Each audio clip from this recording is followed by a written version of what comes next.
preciso? Quero abrir uma clínica. Charles, o que eu tenho que fazer? Primeira Que coisa, celular é esse? Oi, gente. Bom dia, boa tarde, boa noite. Estamos aqui com mais um episódio do Papo de Molar. Eu sou Marcela, host, juntamente com a Monize, host aqui também. E hoje, para variar, a gente está aqui com os dois convidados muito especiais, Charles e o Jonas. Muito prazer recebê-los aqui conosco. E também uma novidade, a gente está com alguns convidados aqui. Hoje temos um público. Oi, gente. E a gente está começando agora um especial de fim de ano. É o último episódio dessa temporada de 2024.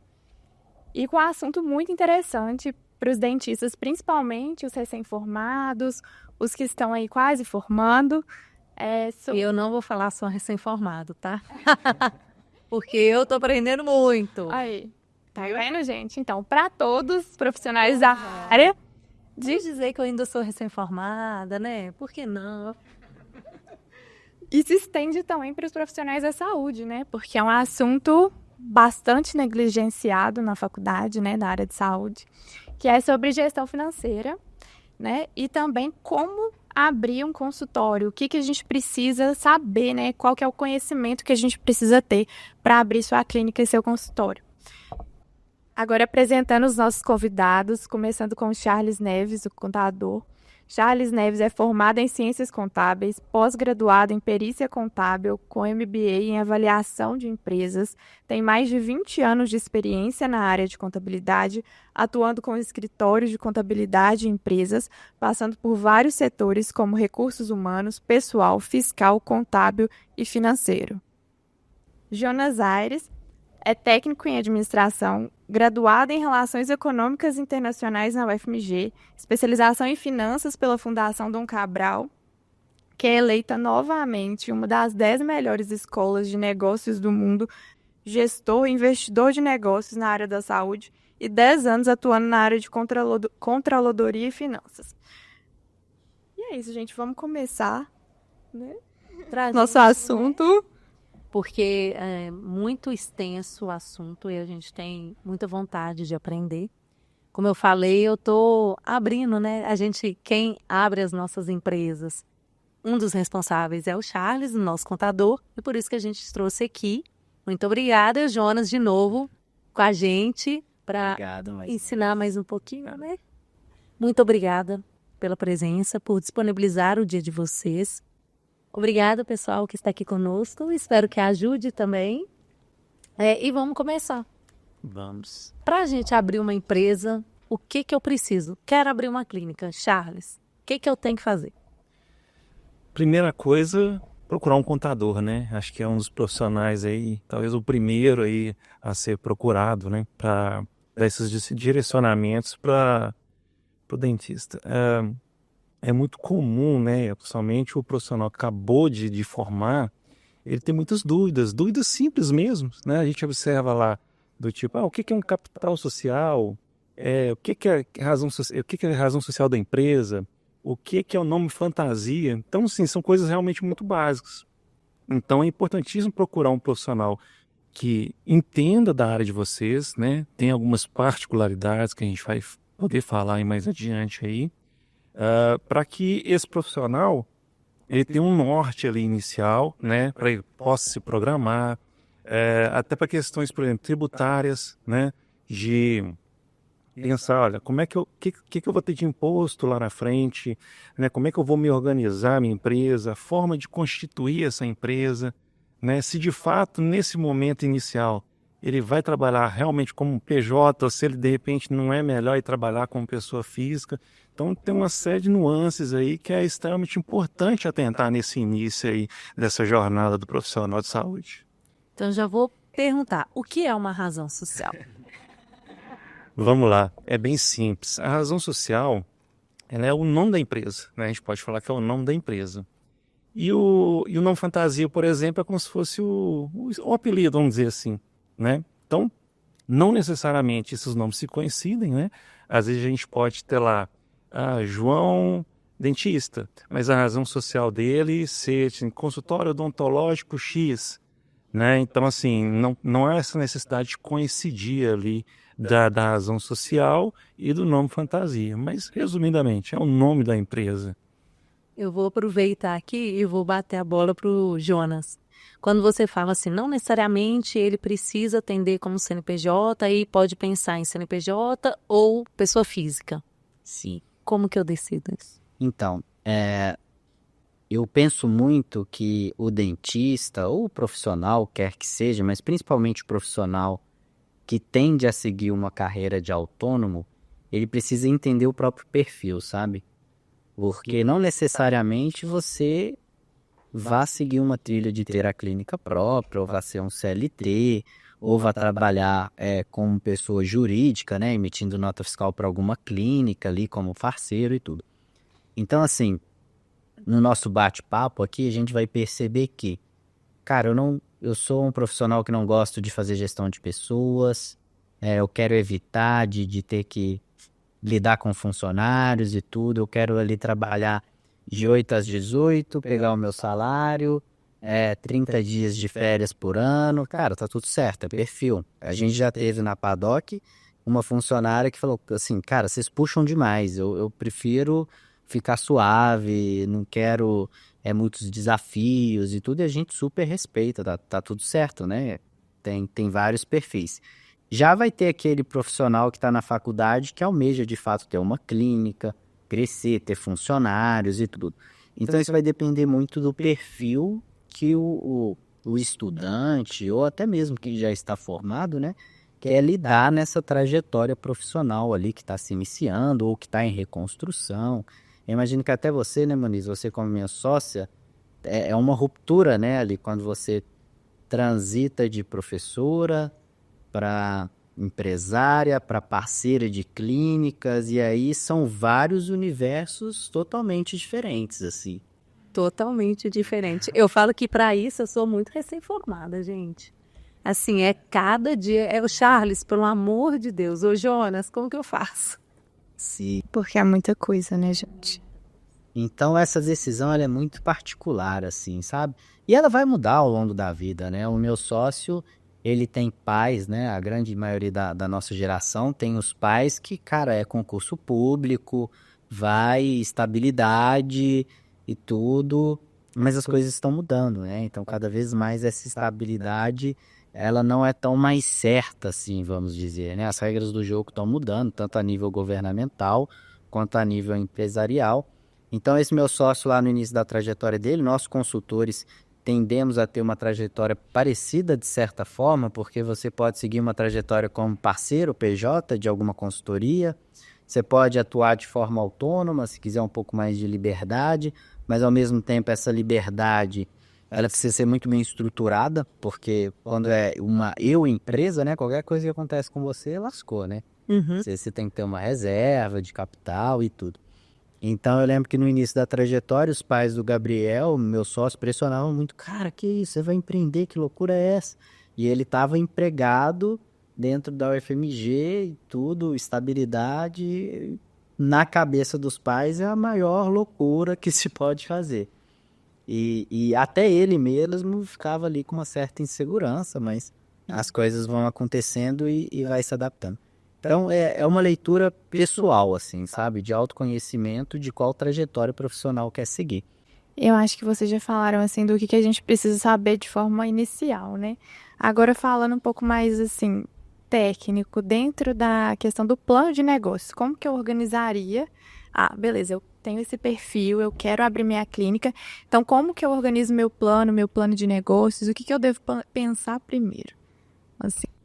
Tá, eu vou falar um pouco do lado econômico e depois acho que o Charles pode complementar na forma mais contábil, tributária, o que se pensar ali, né, para iniciar da forma correta, porque um passo errado que você dá, por exemplo, na estruturação tributária, você pode sair de uma alíquota de 8,7 para 15,16, que é muito comum, né, no mercado odontológico, cometer esses erros, assim.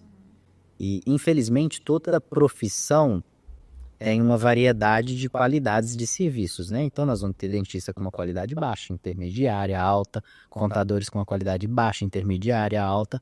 E como existem muitos profissionais de contabilidade, advogados, essas áreas mais comuns de graduação, acaba que alguns contadores simplesmente emitem guia, né? Que não é o caso do Charles aqui, porque ele é contador de muitas empresas que a gente trabalha em comum. Então, esse ponto é muito importante. Na parte contábil, eu já abro para o Charles, mas o que eu vejo assim é que, inclusive, a Monize e a Mari, como nossas sócias aqui na clínica radiológica, elas acertaram, foi o local. Então, como elas atuam com as clínicas próximas daqui na região do Prado, elas perceberam que tinham que mandar para clínicas radiológicas não tão perto. Então, que muitas das vezes o paciente quer a comodidade de ir a pé, ou já está ali, vai rápido e volta. Então, ele queria essa dinâmica e elas perceberam que existia ali uma lacuna, uma oportunidade de mercado, nesse caso específico de uma clínica radiológica. Mas, independente de ser uma clínica radiológica ou não, é importante que você tenha ali um estudo de onde você vai abrir esse negócio. Eu tenho um amigo que abriu uma clínica assim, cara, meio... Não era o perfil do público-alvo dele, longe da casa dele. Então, tipo assim, nada estava conectado, sabe? Aí, putz, ele investiu, sei lá, 300 mil na clínica e ele concluiu a clínica no ano X mais um, ele já saiu. Por sorte, entre aspas, era um imóvel próprio, então não se perdeu, vamos assim dizer, o investimento, porque ele pode sublocar e tudo. Mas você vê que teve uma desconexão ali da decisão do local, né? Com o público-alvo dele, com uma questão de logística pessoal, porque tudo isso vai te desanimando, né? A longo prazo. Putz, cara, não é o meu público, eu não tô conseguindo cobrar o meu ticket médio, eu tenho que ficar 2 horas no trânsito para ir, 2 horas para voltar. O ciclo dele, que no geral o dentista começa com ciclo, é inevitável, qualquer pessoa começa, né? Eu comecei como consultor atendendo meus amigos, pessoal de faculdade, que você vai atendendo ali, que tem uma certa confiança para quem ainda está iniciando uma trajetória. Então eu diria que um dos principais pontos é a escolha do local. E aí tem uma infinidade de fatores que são bem importantes, capital de giro, orçamento da obra, onde que se erra muito nesse orçamento, muito. Eu acho que eu nunca vi uma pessoa acertar, em mais de 10 anos de carreira, nunca. Não, é que o meu paciente chegou no consultório, ele falou assim, Monize, não vai dar para fazer o tratamento agora, porque a minha obra que era para ter terminado em agosto tá até hoje, dezembro. Eu não tô aguentando mais. O valor já passou de 4 vezes além do que eu tinha imaginado. Era só um banheiro e uma área. Falei, bem-vindo.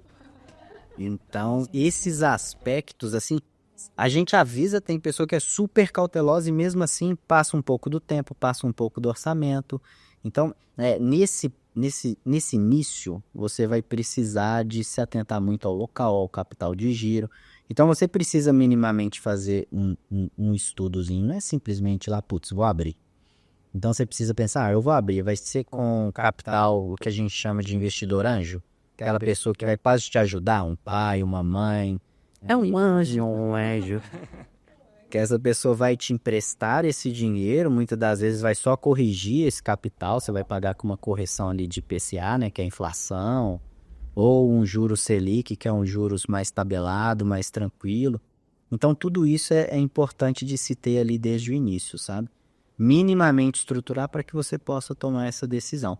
E aí vem, com certeza, o parceiro número 1 é um contador, porque ele vai orientar os passos que o Charles vai dar umas pinceladas aqui.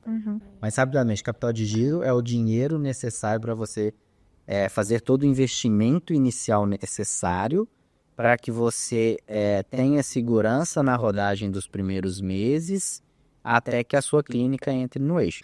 Então, capital de giro é esse dinheiro suficiente. É assim que o negócio começa a rodar, você a ter seus pacientes e tudo, tende-se a atingir o ponto de equilíbrio financeiro, que é quando você tem o faturamento mínimo para pagar suas despesas fixas e os custos variáveis, que aí são custos ali que vão variar de acordo com o volume do seu faturamento. O próprio imposto, os insumos costumam ser custos, né? Porque quanto mais você atende, mais você tem que comprar. Então, tudo isso é o conceito de capital de giro gira em torno disso. Ô Jonas, pegando um gancho aí sobre essa questão do ponto, aconteceu um caso interessante recentemente, foi o seguinte, O profissional estava procurando um local para instalar a unidade dele, ele queria abrir uma clínica, isso é uma clínica pequena, e ele identificou um ponto onde já existia uma clínica anteriormente. E aí ele viu com bons olhos, não, já tinha uma clínica aqui, vou aproveitar esse ponto, né, e tudo mais. E aí o que a gente chama atenção para essa questão? É muito comum, às vezes, ter essa iniciativa, né, de já ter um ponto ali, mas a pessoa não preocupar com quem era a pessoa que estava ali antes. Né? Por que ele saiu dali? Ele mudou de endereço, foi para um outro endereço, de repente a empresa faliu, a empresa fechou. Né? Então, assim, é tão sério esse ponto que o fisco, ele se fecha uma empresa e abre uma outra empresa de mesma atividade no mesmo local, o fisco ele entende que pode estar havendo ali vamos dizer assim, algum arranjo, né? E penalizar aquele novo profissional que tá chegando ali, né? Então, a questão do plano de negócios, ela realmente pôr no papel, né? É muito comum a gente conversar com o dentista, ele vem, a gente conversa, explica, e daí 6 meses ele volta de novo para abrir a empresa. Ou seja, nesse tempo, o que ele ficou fazendo? Estudando, levantando informação, né? Procurando a questão de localidade. Dentro da contabilidade, por exemplo, o que a gente faz com relação à questão é o start inicial que a gente dá num processo de abertura de empresa.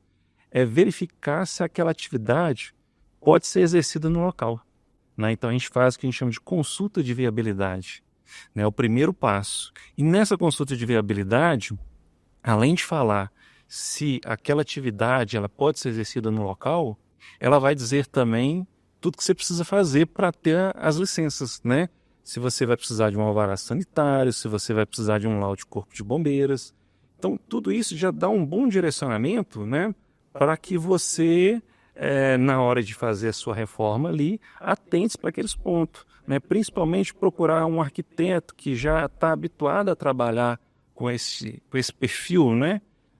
Porque além de você pensar na disposição, né, de ser agradável, de atender bem os clientes, né, hoje se fala muito em experiência, né, o cliente ele está até disposto a pagar mais se ele tiver uma boa experiência. Agora, a gente não pode esquecer que a gente tem que atender também a vigilância sanitária, né? Então tem alguns pontos ali, porque pensa só, você terminou de fazer uma reforma, né, como a Moniz falou, ficou meses e meses pensando numa reforma, aí vem a vigilância sanitária e fala assim, não, você tem que mudar isso aqui, tem que quebrar tudo de novo, fazer de novo. Né? Então isso impacta, e acontece. Então, ou seja, é uma questão não só, né, impacta a questão financeira, pode ocasionar do consultório ter que ficar mais tempo parado, né? Então esse start inicial ele é muito importante. E os números, né? A gente está a todo momento falando aqui, esse conhecimento dos números, né? Às vezes a gente chega para o dentista e fala assim, olha, para a gente pensar aqui na questão tributária sua, qual que é a sua perspectiva, né? Qual que é a sua previsão de faturamento? Charles, não tenho a menor ideia. Como é que eu faço isso? Né? Então eu falei, gente, pensa o seguinte, que o seu plano de negócio ele é um ponto de partida. Né? Durante o seu percurso ali, você vai mudar talvez quase tudo, né? Quase tudo. Mas é importante ter esse ponto de partida para quê? Para que você comece justamente a tentar, né? Ao ponto que você converse com um contador, converse com um advogado, converse com um arquiteto e principalmente converse com outros profissionais, né, da área de vocês que já tem clínica. Né? Pega uma indicação de profissionais, né? Troca uma ideia ali assim, olha, o que você passou na sua clínica? Para tentar ali, de alguma forma se evitar alguns erros ali que, né, que são possíveis de evitar. Então acho que o principal do plano de negócios é isso, é você colocar tudo no papel, buscar o máximo de informações e aí depois que você está com essas informações reunidas, aí você começa a dar os primeiros passos. Ótimo. Quando o Jonas começou a falar assim sobre, tem que tomar cuidado para avaliar a quantidade financeira, porque senão você sai de um imposto de 8% e vai para 16%. Como que a gente avalia isso? O que eu devo falar com o meu contador para ele se atentar para a gente conseguir reduzir o imposto que eu vou pagar? Eu não sei qual dos dois. Charles. Vanessa, justamente. Então, o que a gente pensa? A gente pensa primeiro na questão de faturamento. né? A atividade de odontologia, ela normalmente a gente opta pelo Simples Nacional. Contudo, o Simples Nacional, ele é uma tabela progressiva. O que significa? Que quanto mais você fatura, maior a sua alíquota. Assim, não é algo assustador. Então, se a gente pensar até 180 mil por ano, né, se a gente estiver numa alíquota menor, nós vamos pagar 6%. De 180 até 360, você vai ficar ali entre 6 e 7. Então, ela sobe bem gradativamente. Mas qual que é a principal estratégia que a gente usa para fazer essa redução de imposto? O governo ele permite que você tribute a clínica odontológica numa alíquota menor, desde que você comprove um custo com folha. E esse custo com folha ele pode ser tanto a despesa com um funcionário, né, secretário, auxiliar, USB, como pode ser também o prolabore do próprio sócio. Então, ter essa ideia, né, de faturamento, ela é importantíssima justamente para a gente poder fazer esse desenho. Né? Principalmente quando a gente fala de abertura da empresa, porque quando a gente está abrindo a empresa, o que a gente considera? No primeiro mês eu faturei 20 mil. Charles, como é que é o cálculo? A gente pega o faturamento dos últimos 12 meses. Mas se eu abrir hoje, como é que eu não tenho faturamento dos últimos 12 meses? Então o que a Receita manda fazer? Ela manda projetar. Então se eu faturei 20 mil, ela vai projetar 20 vezes 12 vai dar 240. Então, ou seja, eu vou estar numa alíquota já um pouco maior. Então, ou seja, a importância dessa previsão de faturamento, ela impacta diretamente. Né? E é muito comum, às vezes, você ter uma oscilação nesse faturamento. Né? Então, às vezes, a gente fica ali andando muito na risca, né? Muito em cima ali do limite ali, que hoje é 28% do seu faturamento. Então, ou seja, se eu tenho um faturamento de 10, eu tenho que comprovar uma folha de 2.800, né? E assim sucessivamente. Então, se eu fico muito na risca ali, um mês bom, por exemplo, que é um mês que de repente você estava projetando faturar 10, você fatura 20, a gente tem que dobrar essa folha. Então, a gente fica fazendo uma ginástica. Uma outra estratégia também que a gente usa, dentro do que é permitida pelo fisco, é a gente trabalhar não só com a PJ, mas trabalhar concomitante com o livro caixa. Né? A gente observa que tem algumas atividades, algumas áreas dentro da odontologia que elas são mais benéficas e outras que não. Qual que é a área mais benéfica? É aquela área cujo atendimento ele requer ele tem um custo maior com materiais. Né? Então tem algumas áreas da odontologia que eu tenho que comprar um material, esse material é caro. Mas o que tem a ver isso tudo? É porque no livro caixa, diferente do Simples Nacional, que eu vou tributar a sua receita, então se você emitiu lá um recibo de 1.000, eu vou tributar 1.000, no livro caixa é possível tributar, pegar os R$1.000 que você emitiu de recibo e deduzir as despesas ali, com materiais, né, com despesas de consultório. Então a gente usa essa estratégia para tentar equilibrar, né, diminuir essa receita um pouco para que a despesa com a folha não tenha que ser tão grande, né? E, ao mesmo tempo equilibrar também na pessoa física de acordo com a particularidade de cada profissional, né? Aquele que tem mais despesa com o que tem menos despesa. Então, assim, resumidamente, né, essa ginástica que a gente faz e a importância de ter o profissional que tem esse conhecimento é justamente essa. O problema não é pagar imposto de renda, não é pagar simples. O problema é você pensar assim, ó, quanto é que está indo efetivamente para o meu bolso? Qual que é o melhor cenário? Né? Então a gente sempre faz essas simulações para tentar entender dentro da realidade de cada empresa, de cada profissional, qual que é o melhor cenário. E qual que é o melhor cenário? Aquele que a gente consegue ter um lucro maior no resultado. E eu também não sei para qual vai ser a pergunta, gente, mas tem a ver com a questão de inserção no mercado. Por exemplo, abri minha clínica, sou nova no mercado, como que eu vou precificar para torná-la competitiva, sem também perder minha rentabilidade? E acho que mais por esse caminho. Qual que é, assim, o que eu devo saber primeiro sobre isso? Eu vou complementar até um pouco do que o Charles trouxe, porque está muito envolvido com essa questão de o lucro, né? Quanto que sobra ali no final. Tem alguns teóricos, alguns consultores que trabalham com o valor hora clínica. O que é o valor hora clínica? você vai pegar aquela inserção rápida que eu fiz sobre despesas fixas. Então, vamos supor que as minhas despesas fixas, aluguel, minha secretária, conta de água, luz, aquilo que se vier uma pandemia, que se você atender 0 pessoas, você vai ter que pagar. Obviamente, no exemplo drástico que eu dei numa pandemia, você vai tentar negociar e tudo. Mas vamos supor que você saiu de férias, 30 dias. Você é dentista, só tem você e saiu de férias. Você vai fechar sua clínica, você vai ter que pagar o Charles, você vai ter que pagar a pessoa que loca para você o espaço. Vamos supor que você tem a Padoc, você vai ter que pagar a sua assessoria financeira, você vai ter que pagar tudo. Mesmo você estando lá na praia tomando uma água de coco. Então, as despesas fixas são esses valores que, independente de você estar atendendo ou não, você vai pagar. Diferente dos insumos, né? Que pode ser uma prótese, luva, materiais gerais ali e tal. Isso você cessa ali, né? Você vai ter seu estoquezinho, eu vou sair de férias, não preciso comprar. Compro quando eu voltar. Então, essas despesas fixas, no raciocínio para clínicas, você consegue entender o meu potencial de atendimento por mês em horas. Então, vamos supor que dê 100 horas. Então, eu tenho 10 mil e eu tenho 100 horas. Você vai dividir 10 mil por 100, você vai encontrar o seu valor hora clínica. Então, neste exemplo, dá R$100, né?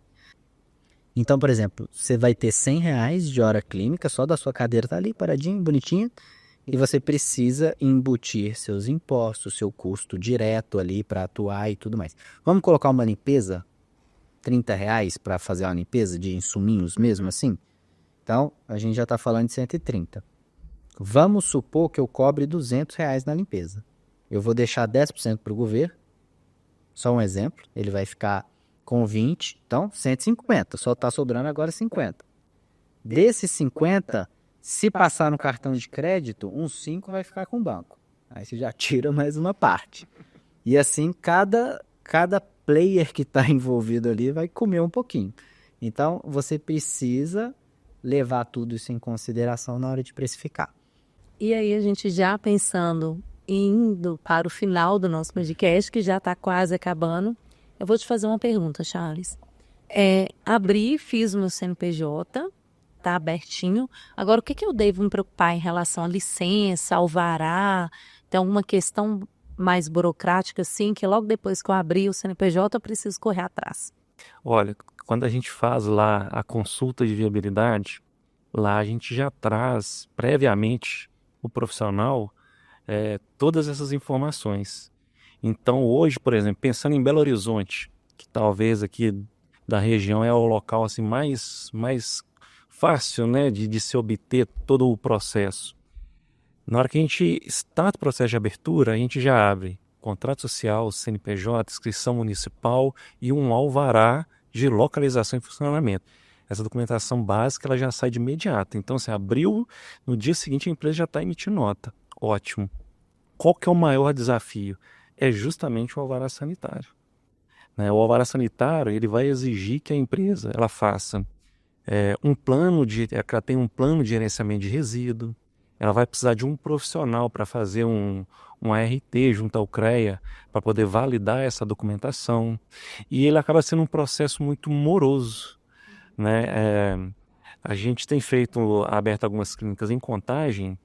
Em Contagem, acho que hoje tem sido um dos locais mais demorados, né? Além do processo não ser tão integralizado. O que a gente passa de orientação? Abriu a empresa, está com todas essas documentação básicas, né? Você vai dar entrada nessa documentação, mas você não precisa deixar de funcionar.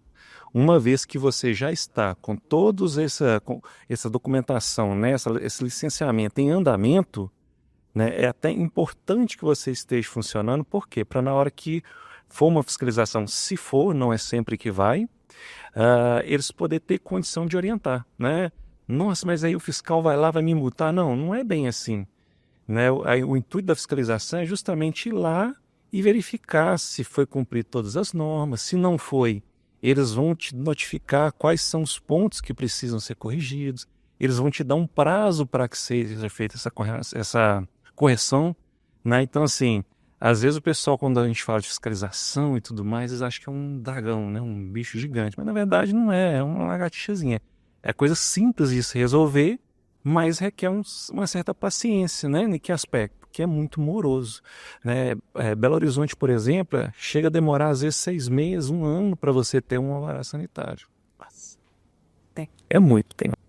Estamos aqui, nós vamos abrir para eles, fazendo as perguntas. Agradecemos a participação de vocês. E se você quer estar conosco, possivelmente em 2025, teremos mais novidades. Então, fique de olho no nosso Instagram para participar com a gente. Eu sou a Jennifer, eu sou acadêmica do 7º período de odontologia na Faminas, BH. E minha dúvida é, assim, vocês conseguem mensurar atualmente um capital inicial para abrir um consultório de uma cadeira, assim, inicialmente o básico mesmo, sabe? Vocês conseguem mensurar para a gente um capital? Então, Jennifer, eu estava até fazendo esse estudo recente, assim, acho que tem uns 6 meses, de 6 a 10 meses. Nas franquias, a maioria das franquias, existem muitas no mercado odontológico.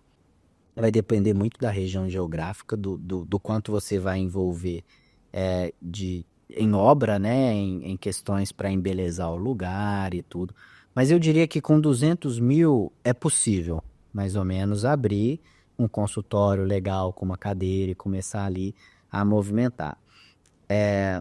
Daí eu sugiro que tenha um capital de giro. Então você vai precisar ali de um capital de giro, como eu expliquei, para que você consiga tracionar esse negócio.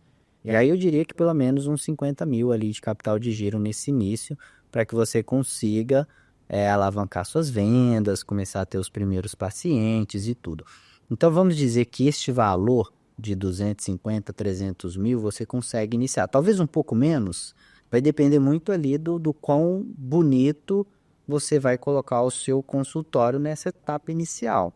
Só que você consegue iniciar, sim, com esse valor. Eu pensaria muito também em um local para uma eventual expansão, mesmo que seja para uma segunda cadeira, sabe? Então, assim, um local que você consiga colocar a cadeira que você vai iniciar sozinha, que seja, mas com a perspectiva de ter no futuro uma sócia, um sócio, parceiros atendendo, gerando dinheiro naquela segunda cadeira. Por quê?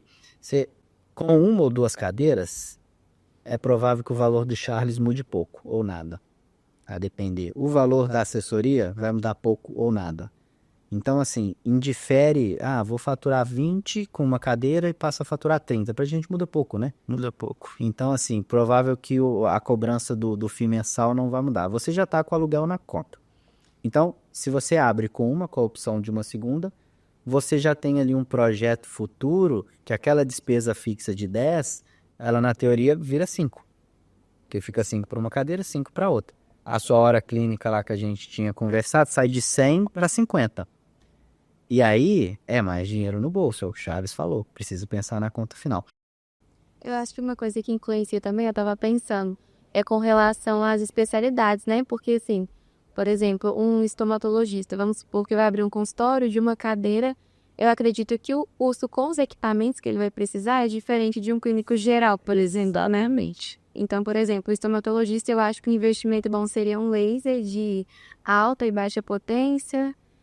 O que eu penso, assim, principal na estomatologia é isso, um laser, a questão dos corantes, né, para utilização para as afecções bucais que ele vai tratar e tudo, mas é diferente de um clínico geral, de um cirurgião, que varia muito a questão dos equipamentos e dos instrumentos também que a gente usa, né. E assim, quem, por exemplo, nessa linha, quem vai para a área da estética, você pode muito desses equipamentos locar ou você pode comprar.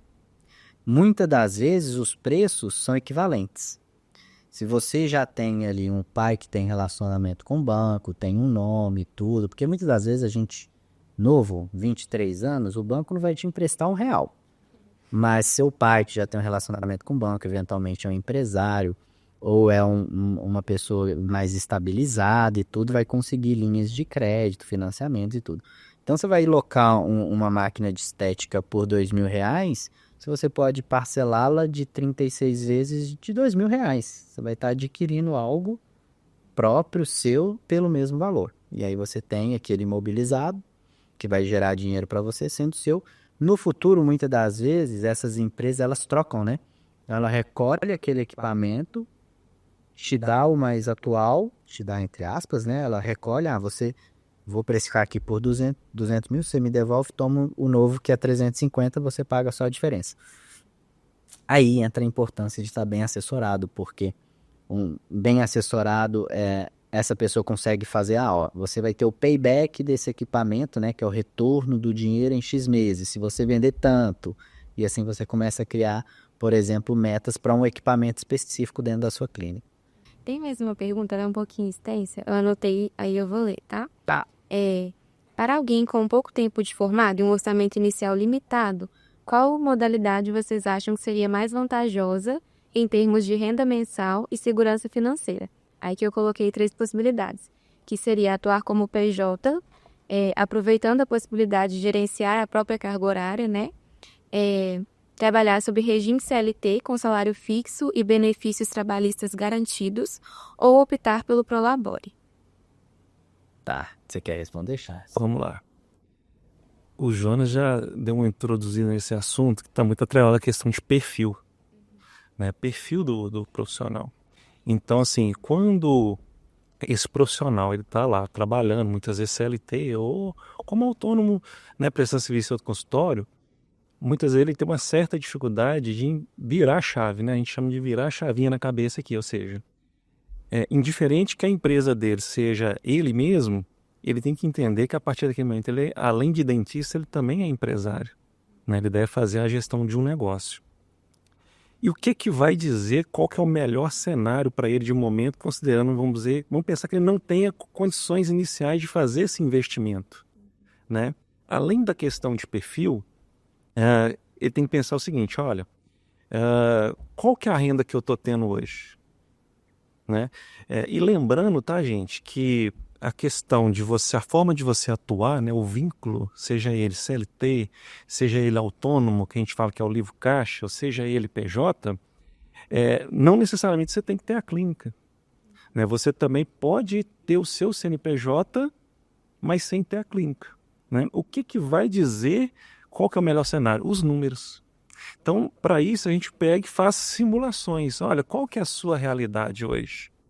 Né? Você está trabalhando, por exemplo, para terceiros, né? Como você está trabalhando para terceiros, normalmente você tem ali só o recebimento, né? Você não tem despesa para deduzir. Então, talvez o livro caixa não vai ser interessante para você. Então, aí e o seu recebimento, de repente, ele já está um pouco maior, já está 5 mil, 6 mil, 7 mil, 8 mil, você já está assim, acima do teto da alíquota máxima do imposto de renda. E aí passa a ser viável, de repente, você pensar numa PJ que a gente fala, né? Você vai abrir uma PJ, de repente, ali com o endereço da sua própria casa mesmo, só que na hora que a gente vai abrir essa empresa, a gente não vai exercer a atividade no próprio local. Eu tive, inclusive, uma discussão recente com o CIO justamente por esse motivo. Com o jurídico deles, parece que eles estavam até passando por algumas mudanças lá. Acho que o CFO, né, o Conselho Federal, assumiu lá, demorou um pouco a resposta. Eu estava aguardando a validação e eles não colocaram qualquer impedimento no intuito de você atuar legalmente, né? Então, para a gente pensar nesse melhor cenário, vai depender muito desses números, né? Para a gente desenhar qual que é a melhor forma de atuação. Muito bom, gente. Muito obrigada, viu? Gostei muito, assim, foi bem esclarecedor, principalmente porque eu ainda não me formei, né? Então, ter essa experiência, ter essa visão, assim, esse contato com vocês é muito interessante até mesmo para abrir os meus olhos para esse lado também, sabe? Gostei muito, muito obrigada, viu? Por nada, Jen. Prazer. Obrigada, Jennifer, por participar, por ter vindo aqui. E se alguém tiver, gente, dúvidas, quiser vir aqui agora. Olá, eu sou Josiane, eu também sou acadêmica de odontologia da UFMG. Primeiramente, eu gostaria de agradecer vocês por essa oportunidade de estar aqui, está sendo muito esclarecedor. E nós ficamos muito dentro do ambiente da faculdade, né? E eu vejo que isso é realmente um problema para a questão do dentista que quer empreender, o dentista que quer sair do ambiente da faculdade, às vezes abrir um consultório, trabalhar de uma forma como parceria mesmo, E um termo que eu fiquei um pouco confusa, eu gostaria de um pouquinho mais de direcionamento, foi sobre a questão dos investidores anjo. Porque eu entendi que fica mais fácil se você tem uma pessoa dentro da sua família, né? Uma pessoa que já te conhece, que já confia no seu trabalho, no seu potencial, amigos, familiares, podem ser o seu investidor anjo. Fora isso, fora do ambiente familiar, existe um caminho onde eu possa me apresentar, demonstrar o meu potencial para conseguir esse tipo de investimento que é muito mais, digamos, interessante, né? E mais valioso para a gente do que a questão bancária. Como você disse, a gente se forma jovem, não tem como mostrar para o banco que a gente tem esse potencial todo. Às vezes as taxas são muito altas, às vezes a gente nem consegue esse tipo de financiamento, que querendo ou não, é um financiamento alto, né? Se 150 a 300 mil de início, para quem está no início da carreira, é uma coisa mais complicada. Então eu queria saber um pouco mais sobre essa questão dos investidores anjos, se a assessoria jurídica, assessoria contábil pode auxiliar a encontrar esse caminho. Qual que seria o ponto assim, para a gente já ter em mente para quando formar? Tá. O investimento anjo, vão ter algumas plataformas, né, que fomentam que você, por exemplo, coloca a sua ideia, seu negócio e você consegue captar um dinheiro. Neste cenário vai ser muito complicado mesmo, é muito difícil, né? Por isso que eles falam assim, empreender é muito difícil. Tem até um corte do último podcast que eu participei aqui, que você tirar o negócio do papel, conseguir 150 mil, 200 mil, cara, eu até não consigo pensar assim como para um negócio tradicional, sabe? Existem muito mais formas de captação para startups, ideias e tudo, que você vai ter que ir lá e defender. E, infelizmente, na nossa idade, vão ser céticos em relação à qualidade, se você vai conseguir entregar ou não. Então, eu conheço muito mais essas iniciativas para startups, ideias, empresas. O investimento anjo, de fato, vai ser algum amigo, algum familiar, alguma pessoa próxima com capital que ela vai apostar nessa clínica, na sua ideia, na sua atuação, que ela vai colocar esse dinheiro esperando que esse dinheiro volte. Mas muitas das vezes, dependendo do investidor anjo, ele até vai, tipo assim, se for um pai, ele vai falar, cara, se der errado, não vou contar com esse dinheiro. Foi, tá tudo certo e tal. Mas é por isso que é bom fazer tudo isso que a gente foi comentando aqui minimamente estruturado, porque uma clínica, se você sabe da sua qualidade, você vai conseguir atingir o ponto de equilíbrio, você vai conseguir ter uma rentabilidade e tudo. Então, o que acontece? Putz, você está atuando com um dentista, esse dentista vai mudar. Ele vai para o exterior. E eu já vi acontecer em outros mercados. Josi, gosto muito de você. Vamos fazer o seguinte? Eu vou te arrendar a clínica. Você vai ficar com a clínica aqui e você vai me pagar 5 mil por mês. Eu sei que você consegue pagar 5 mil por mês porque eu vejo as contas todos os dias.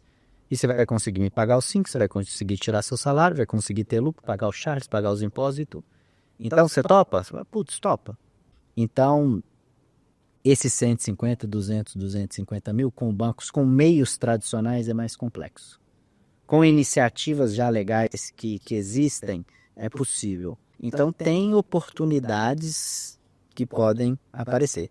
Realmente tem que ficar antenado, assim, sabe? Então, não tem uma resposta padrão, assim, mas espero que esses exemplos tenham ajudado a dar uma clareada, assim. Com certeza, me ajudaram sim. Aí um conselho que a gente dá muito pro profissional dentista na hora que você estiver montando a sua agenda, coloca na sua agenda também um tempo para você fazer a gestão do seu negócio. E naquele tempo que você vai fazer a gestão do seu negócio, deixe com um parceiro para estar ocupando aquela hora, né? Como já dito, a cadeira parada, ela custa, né? Então, você às vezes não vai ter tempo, né, acabou de te formar, você vai buscar mais conhecimento, você vai fazer outros cursos, você tem que cuidar do seu consultório, você tem compromisso. Então, a chance, de repente, de você ocupar as horas da sua cadeira ali, né, daquela determinada cadeira, é muito pouca a chance de você ocupar todas as horas. Então, essas oportunidades vão ter, né? Para quê? Para que vocês se insiram no mercado. Bacana, gente. Esclareceu muito a questão, até da gestão pessoal mesmo, né? Da imagem pessoal, de se inserir onde a gente quer estar, né, futuramente. Muito obrigada. Por nada, Josi. Oi, gente, eu sou Esté. Eu sou recém-formada no início do ano. E estou com minha mãe, abrindo uma sociedade. A gente está planejando abrir um consultório. Ela é fisioterapeuta e eu, dentista. E a gente está planejando fazer um consultório dividido para nós duas. Só que aí eu fiquei na dúvida na questão do lugar. O que seria um bom lugar? A gente mora na região oeste de BH e já olhamos uma loja, mas me deu uma dúvida, sabe? Porque é em um prédio comercial. Então eu queria saber se é o lugar exato, o que é o melhor lugar. Eu queria entender isso, mais ou menos. Tá, ele é próximo de onde vocês moram, assim? O ciclo de vocês está nessa região e tudo? É bem É interno ou é externo? interno. É interno? Assim, isso precisa ir pensando muito. A gente tinha a percepção aqui na Mira, na clínica radiológica, a gente não, na nossa sócia tinha a percepção que precisava de todo jeito de estacionamento. Todo jeito, tem que ter estacionamento, a rua é ruim de parar, ninguém vai querer ser atendido porque não tem como parar. Ela ficou com isso na cabeça, porque de fato é uma rua ruim de parar durante os horários de pico e tudo. E daí a gente abriu um estacionamento. E deu super errado. Assim, os números mostraram que daria errado, a gente foi mesmo assim e se provou que estava bem equivocado. E aí a gente perdeu muito dinheiro por causa disso. E o contrário se mostrou que não era um problema. Como a premissa lá de estamos atendendo no Prado porque não tem outras clínicas radiológicas de qualidade, fez valer. Então a gente atende muito o bairro, as pessoas que já estão aqui, vêm de Uber, vêm a pé. Então isso não se demonstrou um problema. Dá um jeito de parar rapidinho, desce e tudo mais. Isso não se demonstrou um problema. Então todos esses aspectos aí adaptados à realidade de vocês precisam ser levados em conta. Então assim, os primeiros pacientes são da região, eles vão se importar de ser um lugar mais reservado? Precisa estar num ponto na rua para que eu atraia clientes por simplesmente ver que existe ali uma clínica? Ou eu vou ser mais ativo no marketing digital, eu vou trabalhar com uma empresa, eu vou fazer tráfego pago, porque meu lugar não está na rua. Então, assim, são várias perguntas que precisam ser respondidas, assim, sabe? E aí entra em toda a parte burocrática, se pode, se já é adaptado para o alvará sanitário, o que vai precisar fazer, tudo que vai ter que envolver. Mas só de largar com a sua mãe já tendo pacientes, putz, é Então, a gente resolveu fazer essa sociedade, né? Justamente por causa disso, porque ela tá no mercado há mais tempo, conhece mais pessoas, eu tô começando agora, então, tipo assim, seria todo o rodízio mesmo, de meus pacientes indicam pra ela e indica os dela pra mim. Mas é isso, eu tô indo legal. Comer, vai dar certo. Vai dar certo, e vocês partem com aquela questão das despesas fixas rateadas, divididas, Mas é isso. Compartilhar com vocês uma experiência pessoal. Essa questão de localização. Voltando um pouquinho no tempo, pensando aí na época que eles ainda estavam pensando na cidade administrativa, tudo antigamente era muito concentrado no centro da cidade. Então você não via nada nos bairros. Os bairros no sentido de lojas, comércios, é muito pouco. Né? E com a retirada de muitos órgãos do centro da cidade, levando para a cidade administrativa, houve um esvaziamento do centro. Né? Alguns, você via cartórios, por exemplo, que era bem no centro, aqui indo para outros bairros um pouco mais distante aqui, né? Em torno da Contorno. E depois da pandemia, então nem se fala. Eu tive uma cliente recentemente e ela tem uma sala no centro. E ela falou assim, ela estava com muita dificuldade de alugar. Muita dificuldade de alugar. Alugou assim de graça para uma outra empresa usar para estocar, né? Galpão lá. E no final do ano agora a gente está mudando na sede da contabilidade. A gente estava no Ouro Preto, estamos indo para Santa Terezinha. E aí eu precisei aumentar espaço, né? Fazer um investimento maior. E coincidentemente tinha uma pessoa aqui no centro de Belo Horizonte mesmo, na Goitacazes, desmobilizando o escritório dela. Então a gente foi lá, negociou, comprou algumas coisas. E eu fiquei assustado, porque a sala que ele tinha no centro era metade do aluguel e o dobro do espaço do que o aluguel que estava me propondo. Mas por quê? Os bairros estão muito caros, né? Mas aí eu fiz conta, né? Contador, adoro fazer uma continha.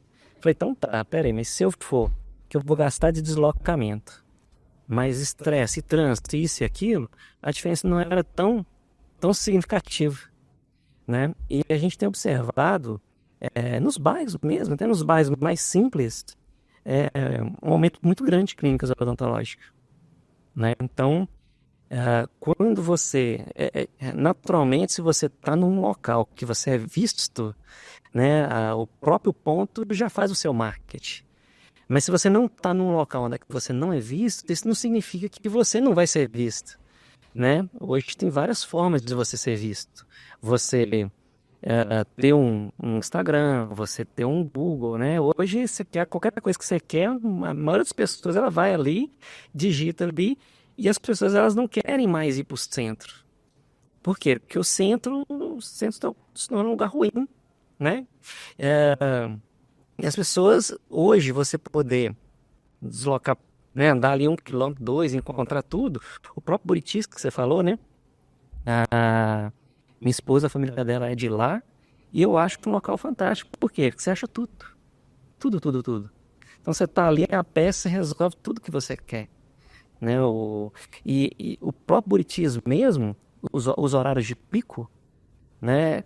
Quando ela ainda morava lá e eu ia lá na hora de pica, você podia, às vezes, até desligar o carro e esquecer, né? Porque, assim, para transitar ali, o tempo que se perde é muito grande.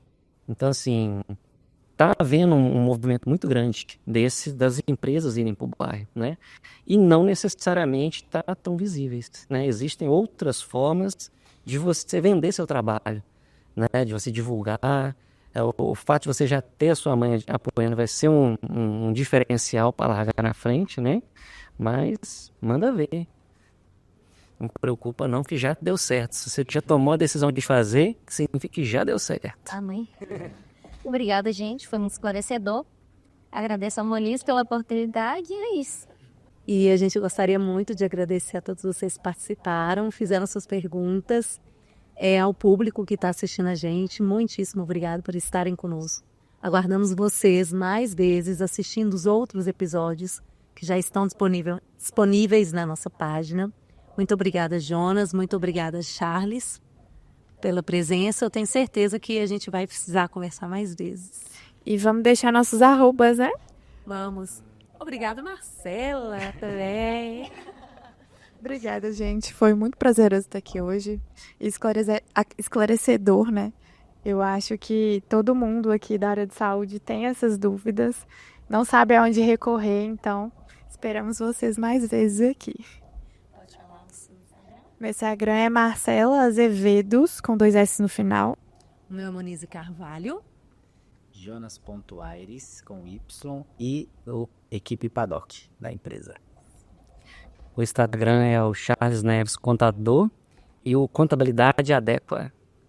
Sigam também o Papo de Molar. Aguardamos vocês, pessoal. Até lá. Até lá.